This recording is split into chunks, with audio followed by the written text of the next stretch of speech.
Nah, itu yang disebut salah satu prinsip asuransi ya dalam hukum asuransi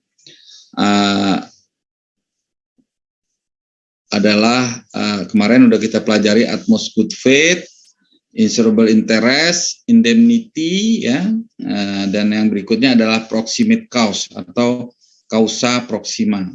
Apa proximate cause itu? The active efficient cause that sets in motion a train of events which brings about a result without the intervention of any started and working actively from a new and independent source. Ya kan? Penyebab yang aktif, efisien, yang berlangsung dalam suatu rangkaian yang menimbulkan suatu akibat tanpa adanya intervensi dari setiap kekuatan yang mulai dan beroperasi secara aktif dari sumber atau sebab baru yang berdiri sendiri. Ya. Jadi the active, penyebab yang aktif ya, dan efisien yang berlangsung dalam suatu rangkaian yang menimbulkan suatu akibat. Ada impact-nya ya, ada result-nya. Tanpa adanya intervensi dari setiap kekuatan yang dimulai dan beroperasi secara aktif dari sumber atau sebab yang baru yang berdiri sendiri. Ada dua hal penting dalam proximate cause ini. Satu, proximate berarti aktif. Maksudnya tidak hanya dilihat dari sisi penyebab terdekat saja, tetapi juga dipelajari sumber penyebabnya. Proximate berarti efisien. Maksudnya ditetapkan penyebab dengan cara yang wajar atau common sense. Ya.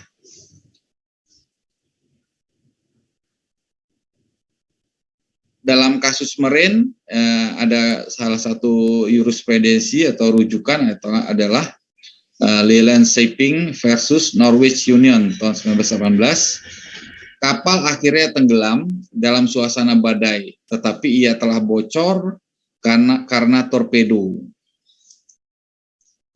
Dan meskipun telah mendekat ke pelabuhan, kapal itu diperintahkan oleh otoritas pelabuhan untuk meninggalkan pelabuhan karena dikhawatirkan akan tenggelam dan memblokir pelabuhan itu. Ancaman atau bahaya tenggelamnya kapal karena torpedo merupakan penyebab yang dominan. Ya. Jadi ini ya, suatu kapal ya mungkin melewati suatu area, katakanlah lewat di sekitar Ukraina ya, saat ini yang lagi perang dengan Rusia, terhantam torpedo ya, padahal dia kapal bukan kapal perang tapi kapal sipil ya, mengangkat barang. Lalu dia mendekat ke pelabuhan, kapal itu diperintahkan meninggalkan pelabuhan karena dikhawatirkan akan tenggelam. Nah, jadi proximate cause-nya di sini adalah torpedo ya, hantaman torpedo. Sedangkan dalam klausula Marine ada pengecualian ya, yaitu perang ya, war, civil war atau bahaya perang itu tidak dijamin oleh polis. Jadi bisa disimpulkan kejadian ini menjadi tidak dijamin oleh polis ya, polis Marine. Oh, udah habis ya. Kita lanjut kontribusi aja deh. Prinsip yang berikutnya adalah contribution atau kontribusi ya. Contribution is a right of an insurer to call upon others similarly but necessarily equally liable to the same insured to share the cost of an indemnity payment. Kontribusi adalah hak penanggung lainnya turut bersama-sama menanggung kerugian yang terjadi berdasarkan proporsi share yang seimbang. Nah, kontribusi ini adalah suatu prinsip asuransi juga ya dalam hukum asuransi. Jadi kalau dalam suatu pertanggungan asuransi itu terdapat lebih dari satu penanggung ya, let's say ada tiga, maka masing-masing penanggung tadi bertanggung jawab hanya sebatas share kontribusinya dalam pertanggungan tersebut secara proporsional ya.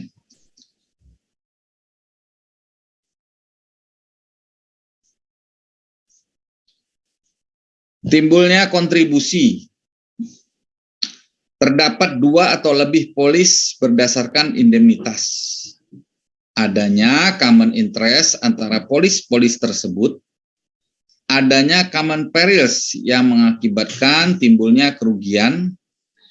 Tiap polis mengcover common subject matter of insured. Tiap polis liable terhadap kerugian yang terjadi. Ya, ini kontribusi ada syaratnya ya. Nggak semerta-merta ada ada 2 polis atau lebih dia menjadi kontribusi pembagian klaimnya ya. Jadi kontribusi ini berkaitan dengan prinsip indemnitas juga ya. Jadi tertanggung kalau dia kerugiannya adalah katakanlah 10, kalau ada asuransinya 3 menanggung sama 10, padahal kerugiannya hanya 10 juta misalnya ya. Tidak bisa dia dapat menjadi 30 juta dikali 3 ya. Tapi masing-masing porsi dibagi total sum insured keseluruhan objek pertanggungan dikali kerugiannya dia ya. Jadi tetap dapatnya segitu-gitu juga ya. Nah, prinsip ini tidak berlaku untuk asuransi jiwa ya. Ya, kalau Yanti ngerti itu ya, asuransi jiwa. Jadi kalau asuransi jiwa, kalian asuransi di 10 perusahaan asuransi, ya, asuransi Allianz Life, asuransi Prudensial, asuransi apa, kalian asuransiin jiwa kalian. Terus kalian meninggal, ya, lagi berenang misalnya di mana gitu, di sungai, hanyut, hilang, meninggal. 10 perusahaan asuransi tadi wajib bayar klaim ke kalian. Bukan ke kalian, kaliannya udah meninggal kan tentunya ya, udah di alam baka, tinggal keluarganya, misalnya orang tuanya atau adiknya atau kalian udah punya anaknya, ahli waris lah ya, berhak mendapatkan ganti rugi. Kalau 10 kali 100 juta berarti berapa tuh?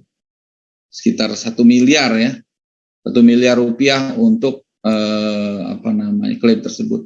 Beda kalau asuransi kerugian ya, hanya sebatas ya 100 juta itu dibagi 10 ya. 100 juta itu dibagi 10, jadi berapa tuh? Ya sama juga 100 juta, cuman asuransi-asuransi yang 10 tadi beruntung ya, karena kalian bayar preminya full, tapi bayar ganti ruginya berdasarkan prinsip kontribusi ini. Oke, ada yang nanya?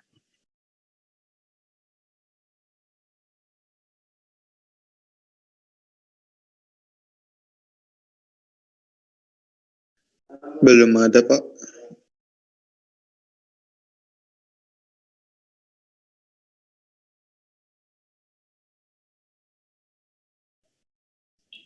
Belum ada ya? Ntar ya Pak Isar ngetik dulu.